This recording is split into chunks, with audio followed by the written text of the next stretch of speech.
Kako do ultra kreativnih idej s tehnikami kreativnosti, ki ti jih danes predstaviva z Lucijo.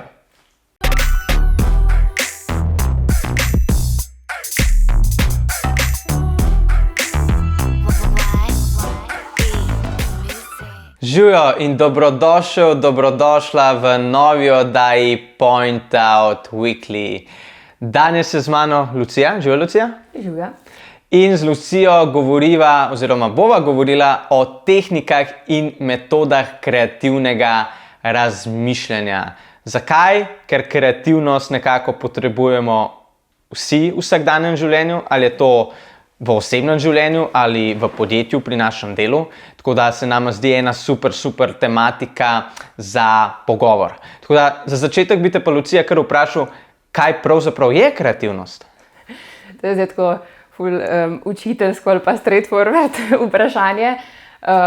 Ampak ja, pač tako, kot si že povedal, v bistvu kreativnost ni omejena. Mogoče bomo začela s tem, kar ni, ne? Kreativnost ni pač omejena samo na neke določene industrije ali pa določene poklice, ker tako se mi zdi, da je malo stereotipno, da zdaj pa kreativni smo pa lahko oziroma morajo biti v nekih oglaševalskih agencijah, v marketingu, v medijih. To so recimo takšni industrije in pa poklici, kjer naj bi ljudje bili kreativni, ampak kreativnost je pač vse povsod, ne? To recimo, da je ena lastnost, ki jo spodbudimo z kreativnim razmišljanjem oziroma bolj z desno stranjo naših možganov.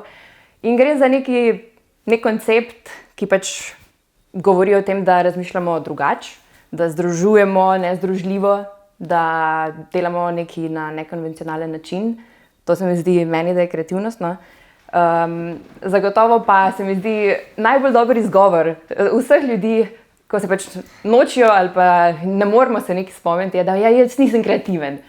Ampak meni se zdi, da je lahko kreativen pač vsak. Zaradi tega, ker tudi kreativnega razmišljanja se lahko uriš, ne? Tako kot se pač uriš v nekih matematičnih nalogah ali pa vožnje s kolesom, česarkoli, peke torte. Sicer tam je vse drugače, ker gre po nekih logičnih zaporedih. Kreativno razmišljanje je malo drugačno, ne? Je specifično za vsakega posameznika. Pač mene recimo stimulira neka druga beseda ali neka motnja v rutini, to bomo še malo kasneje. Ampak za vsakega je ful specifično in tudi vsak mora malo razmisliti, kaj je tisto, kaj je tista tehnika, metoda, o čem bomo tudi govorila, ki nekako v njem to prebudi. Je pa res, da eni mogoče imajo neko predispozicijo, da so, ker so bolj kreativni, ker tudi celo življenje se mi zdi, da bolj uporabljajo to, recimo spet desno stran možganov. Jaz na splošno ful ne kupam to, jaz sem se tako rodil in jaz sem kreativen ali pa nisem kreativen. Ja, absolutno iz tvojega DNK-ja izvira neka predispozicija, ampak ključno je to, kar že omenila, vaja. In danes bova predstavljala ravno te metode, tehnike, ki jih pa ti lahko začneš uporabljati, da začneš tudi vežbati, da začneš vaditi. In kje bi začela? Kaj je tista prva metoda, ki jo tudi morda mi največ uporabljamo? Ja, po mojem je tudi ena taka najbolj splošna, pa dajmo kratkole zlahka začeti, je ta brainstorming na splošno. Sicer zdaj to brainstorming je tako zelo široko, nedefiniran pojem, ne? To je lahko marsikaj, lahko je skupinski, lahko je individualen, ne? In se mi zdi tudi, da velikokrat se nekako brainstorming uporablja kot nek sinonim skupnega razmišljanja, ne? Ampak ni temu vedno tako, ne? Tudi recimo tisti, ki mogoče imajo malo bolj to kreativno delo oziroma večkrat morajo to delati, je pač služba njihovega taka. Recimo moje tudi delo je takšno, jaz veliko brainstorminga opravim sama. In se pač moram naučiti, kako do tega priti, kako to desno stran možganov nekako spodbuditi k temu. In recimo brainstorming v bistvu gre za nek smisel, bistvo tega je, da se nekako ena misel spodbudi drugo, ne?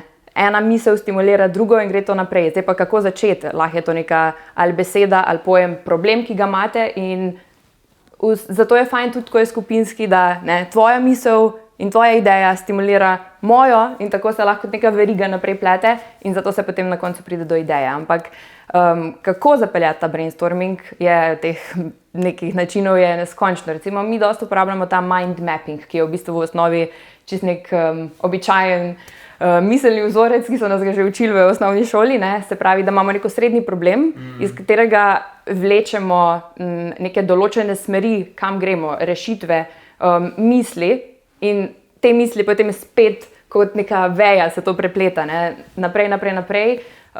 In na koncu to lahko združimo v neko smiselno celoto rešitev ali pa gremo v eno smer, v drugo smer in se tako lepo razvije ta nek brainstorming. Morda, če tukaj samo malo skočim, pri tem mind mappingu je, zakaj v obliki miselnega vzorca tukaj obstaja prav razlaga z vidika znanosti, kako so človeški možgani sestavljeni oziroma te informacije obdelajo. In ko si ti delaš te povezave ven iz enega središča, na enak način delujejo človeški možgani. Zato je to ful dobra metoda za spodbujanje pri razmišljanju, pri tej kreativnosti. Ja, tako. Zdaj to drug način, ki smo ga mi začeli uporabljati, nekako nas je spodbudila ena dobra praksa Google, ki je to naredil že nekaj časa nazaj, kjer so na tablo enostavno napisali nek problem oziroma nekaj, na kar bi si želeli novih idej oziroma kreativnih zamisli. Se pravi, to so napisali na tablo in tam pustili, da je stalo kakšen teden in vsak, ki je prišel mimo, je lahko gor napisal, karkoli mu je pač padlo na pamet v zvezi s tem. In na koncu so pač prišli do ene ideje oziroma do nečesa, kar je bilo tam gor zapisano. In so bili tako, wow, kdo si je to zdaj izmislil in na koncu zdaj jaz bom rekla na pamet, ne vem točno za koga je šlo, ampak kot bi recimo hišnik, ki je tam bil, prišel z neko zamislijo. Zaradi tega, ker včasih enostavno nekdo, ki je tako znotraj tega problema oziroma hoče najti rešitev, ne, je že tako omejen, ne? Ker v bistvu v osnovi je kreativnost brezmejna. Ne? Se pravi, vsaka omejitev, vsaka meja, ki jo hočeš postaviti, vsaka kontrola uma, ki jo hočeš imeti, vsak okvir, ki si ga hočeš postaviti, je v bistvu kontra bistvu temu, kar je. Ne? In zato pač včasih nekdo, ki s tem ni obremenjen, ki enostavno mu pade nekaj na pamet, lahko ful neko novo idejo zapiše tam gor. Cool. Bom jaz dal še 2 nasveta iz vidika skupinskega brainstorminga. Ena zelo uporabna zadeva, ki jo lahko uporabljaš, ko brainstormaš v skupini, v svojem podjetju, je, da te brainstormingi ali pa kreativna razmišljanja niso v sedečem položaju. Ne? Tudi znanstvene raziskave so pokazale, da je treba brainstorming prostor prilagoditi in je veliko bolje, če ljudje stojijo, pa so v gibanju, ali pa da ni to nek klasični stol, ampak tudi nek kavč, kjer se nekdo lahko zlekne, pa tako razmišlja, ker to ni neko konvencionalno okolje, v katerem si drugače. In da imaš tablo, kjer lahko zapišeš ideje, uporaba post-it, notes, listkov, imaš pa zraven tudi neko morda stoječo mizo, kjer pa si zapisuješ neke zadeve, neke dognanja. Tako da ta prostor z vidika brainstorminga za spodbujevanje te kreativnosti mora biti čisto drugače oblikovan. Druga zadeva pa je uporaba, to tudi smo že mi v podjetju uporabljali, 6-3-5 metodologijo oziroma modifikacija le-te. Kaj za to metodologijo predstavlja, da brainstorma 6 oseb, vsak zapiše 3 ideje in se to ponovi v 5 krogih. Se pravi, ti najprej zapišeš prve svoje 3 ideje in samo liste daš naprej. In vsak dodaja na te tvoje ideje. Zelo podobno kot to, ko si razlagala, pa se da zadeva na tablo. Se pravi, nek efekt množic, ampak ne na nek brainstorming način, kot ti vsak frca ideje, ampak da jih imaš ti na listu papirja zapisane in da imaš tudi čas v 5 minutah razmisliti o tem. Tako da to, zakaj sem rekel modifikacija le-tega, zaradi tega, ker če vas ni 6, ste lahko 3, 4 in to enako metodologijo uporabite. Še eno imam jaz glede teh samolepilnih lističev ali karkoli, kak jih bomo poimenovali. Tudi ena ta oblika, kjer se prepleta to samostojen brainstorming skupaj z nadgradnjo z skupinskim. Recimo, ravno nekaj tednov nazaj smo tole uporabili, pa so se izcimili kar fajne ideje, da prav za specifičen nek problem, recimo, problem, karkoli, vprašanje, nek izziv. Mi smo imeli, kako bomo to pa to predstavili na Instagram storiju. In smo imeli, 1 minuta, karkoli, vsaka posebna ideja, ki jo imaš na svoj listek. In vsak, ki smo bili, 3 smo bili udeleženi na brainstormingu, smo pisali, dali na kup in na koncu je vsak povedal svojo idejo in jih lepil na tablo.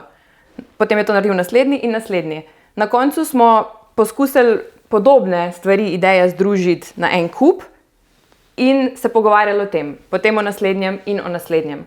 Kar pomeni, da na koncu smo prišli z nekimi specifičnimi predlogi, kar je bil potem rezultat. Cool. Greva še na kakšno drugo metodo? Ja. Gre jaz? Ja, najboljše.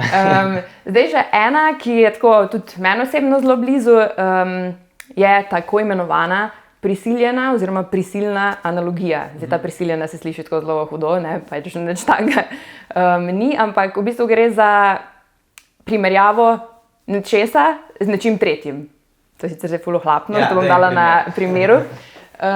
Recimo, bom jaz kar šla nekaj let nazaj, ko sem še na radiju delala, kjer se je bilo pač v bistvu za vsak program, ki si ga kot moderator pač imel, si ga mogel zapeljati okoli neke teme, se spomniti nekih novih idej, kako boš ti animiral poslušalce, brez da bi samo napovedoval glasbo in podobno. Tako da sem si jaz brala neko relevantno temo, ki je bila takrat pač aktualna, nekaj se je dogajalo okoli tega pač v družbi, to temo in kako jo bom zdaj razložila. In potem sem iskala neke besede, besedne zveze, koncepte, kot je recimo šport, vrata, pohištvo, šolska malica, whatever. In povezovala to temo z tem, kar pomeni, da sem delala neko analogijo, ki je sicer ne bi. In na tak način v bistvu potem padajo neke ideje in zamisli, ki v drugem zbudijo, kako se je pa zdaj to spomnil, ali kako se je pa na to sploh pomislil.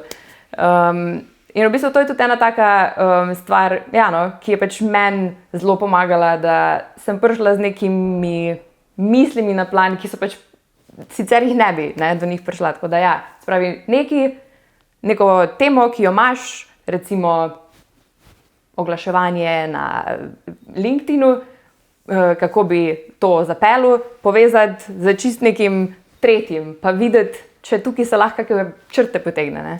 Tako da to je ena taka dobra, tudi meni osebno zelo. Ampak je pa ti si tudi imel, zadnjič smo imeli, kak mesec, nekaj časa nazaj, Lego Serious Play, kar je zraslo na tvojem zelniku, ne?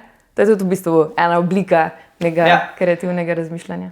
Morda za to metodo, tehniko še nisi slišal, jaz sem se z njo seznanil celka 2 leti pa pol nazaj, preko MČM Slovenija. In mi smo ravno razmišljali o tem, kako razviti naše ali pa modificirati naše poslanstvo in vizijo in v katero razmišljanje vključimo celotno ekipo. In Lego Serious Play metoda je, igramo se na nek način, bom tako rekel, da se igramo z Lego kockami.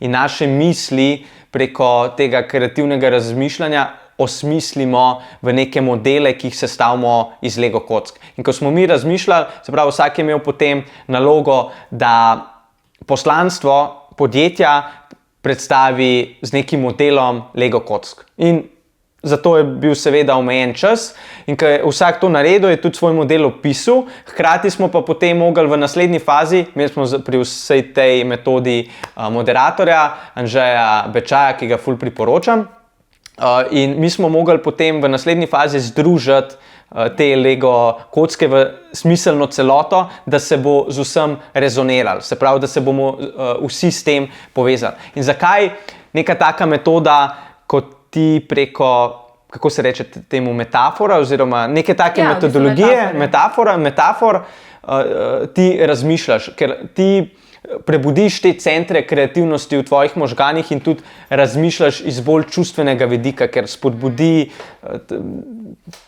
to igranje z Lego kockami čist v nek drug state, neko drugo miselnost te spravi. In je res zelo dobra metoda za brainstorming oziroma iz tega vidika kreativnosti.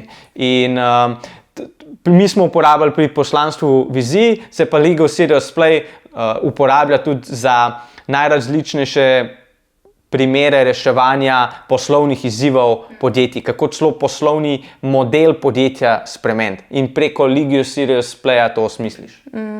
Ja, se mi zdi, bi sam na tej točki pač kreativno, lahko gre za v bistvu poslovni model, lahko gre za učitelja, kako bo on snov predaval Pač to je zdaj res tako, za vse lahko uporabiš te neke metode kreativnosti, ne, za čisto vse, tako da ni omejitev. Ampak moje zdaj najbolj, da gremo še tako malo lastne izkušnje povedati, ne, kakih, s čim se mi dva spodbudimo kreativnost. Boš ti, bom jaz? Ne, kar evo, izvoli. Recimo, jaz imam zmeri seboj neko beležnico, notebook, pač neki malega, kamor zapisujem neke svoje ideje. In ta notebook je namenjen pač samo tem, tako mi karkoli se mi utrne, si zapišem.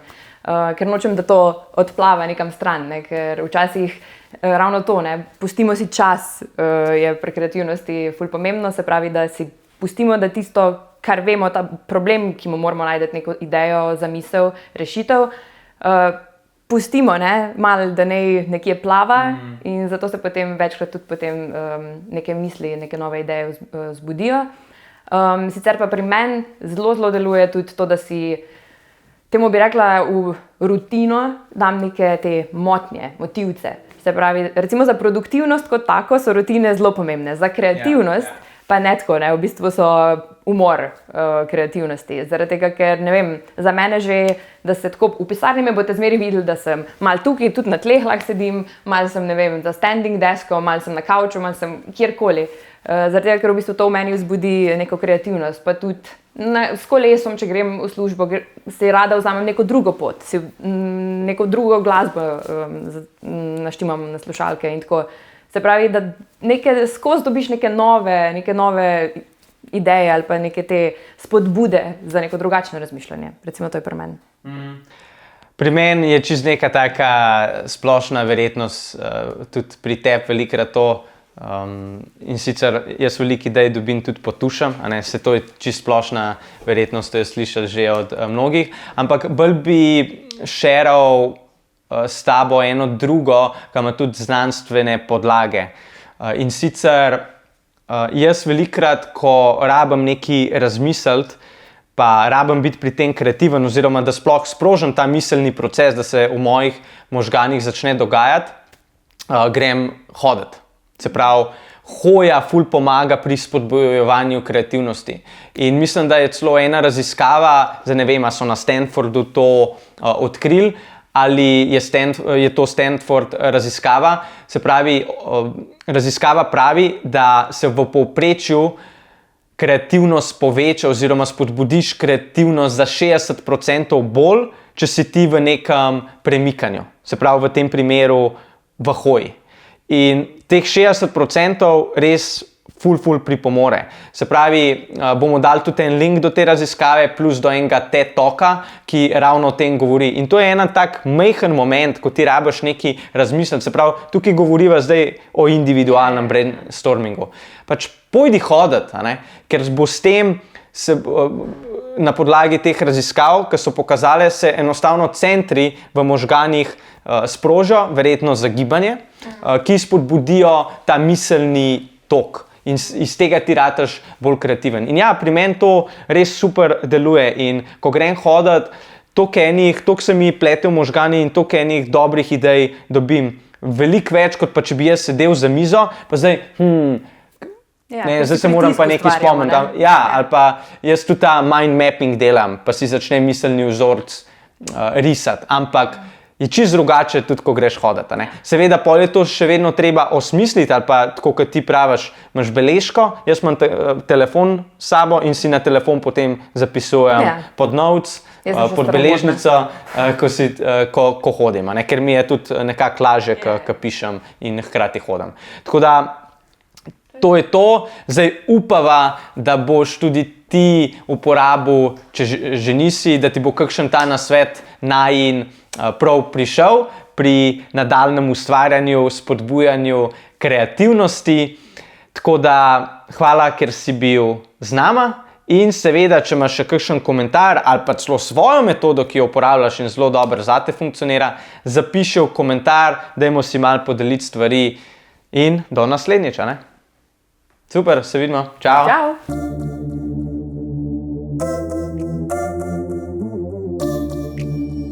Why?